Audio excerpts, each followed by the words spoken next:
Hello and welcome to this edition of Takeaway Tuesday. I'm Andrew Chamberlain, a child forensic interview specialist and a trainer at the National Children's Advocacy Center in Huntsville, Alabama. And I'm really excited to talk with you today about silence within the forensic interview. There was a piece of research that came out in 2020, and I'm going to read you the title here. It's called Pause for Effect. A 10-second interviewer wait time gives children time to respond to open-ended prompts. Wow, what a title.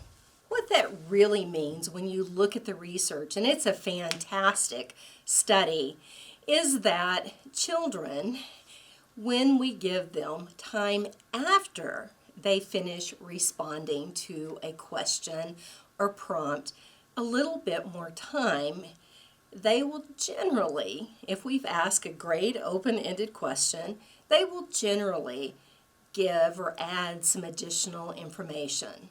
So let's really break that down and talk about what that means for you and I in a forensic interview with a child. So when we think about having a conversation, whether it's with an adult or a child, there is this very natural rhythm, kind of a back and forth style that takes place. Children, generally by the age of 3, have got this down. They understand, I talk, you talk, and it makes sense. Now there could be some cultural differences dependent on the time spent in between question and response. But generally, it goes pretty fast. And fact is, often when we're conversing with someone, as soon as we finish speaking, whether that's asking a question or waiting for someone else to get through talking, we jump in with our next prompt or question. There's really very little wait time. And a part of that is because you and I, most people, are somewhat uncomfortable with silence. And what we want to do is we want to feel that silence. So think about it. You're conducting a forensic interview with a child. You've put a question on the table, and the child is slow to respond, or perhaps they're reluctant, or they don't know what to say, or they don't know how to describe an event or an action. And so there's just this silence. In the interview, what might be not a long period of time seems to stretch out forever. And it's like you hear this clock ticking in the background, and it just seems to be going slower and slower because you're waiting. And it feels somewhat uncomfortable. What will happen generally is, as interviewers, we jump in with another question. And we have to think about why are we having a problem with this silence? Or maybe even a better question would be, why is the child taking so long to respond?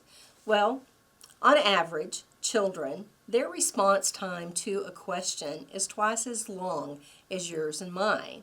So they need time to take in the question. They need time to conduct an effective memory search. And then they need to formulate a response that we can understand. That takes longer. So we need to give them longer. Once we've asked a question, we need to be okay with them taking longer to respond to our question. What was so interesting, though, about this particular study and what it means for you and I is that the children went through an event, so this was a planned study. They take place in an event, and then they were questioned about their participation. But the interviewers came in, and they would ask a series of questions or prompts to the children, and they were really looking at the children's responses to those very nice, narrative encouraging, those open-ended questions.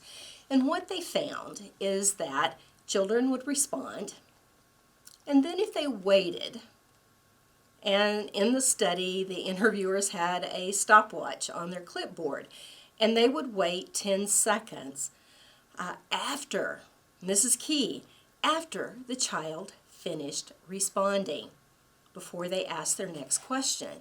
And what they were finding is that within about 5 to 7 seconds, the children were coming up and giving additional information. So think about this. If we're in a forensic interview, and what we hope and our goal with asking those open-ended questions is we want to elicit more information. Again, thinking about open-ended questions, 3 to 5 times as much information, and that information is considered more reliable. So all we have to do is wait.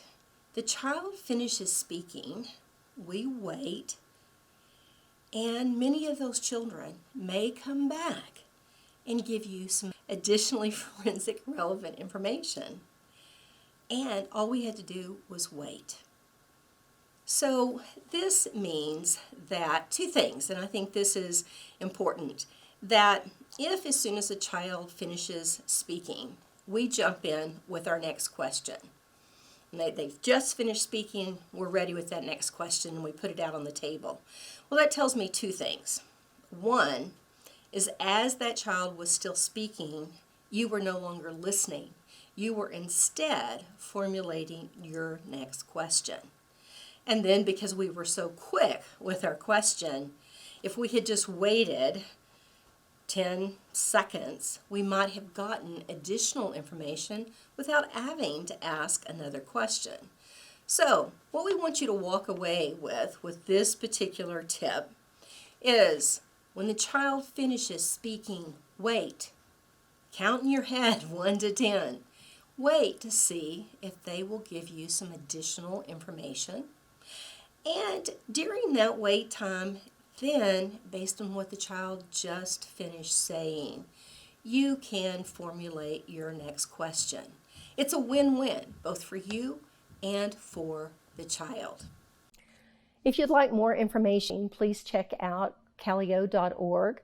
Also look at the NCAC Virtual Training Center for different webinars and seminars that have been recorded with experts in the field. And as always, if you have any questions or comments, please email me at the link below. Thanks and have a great day.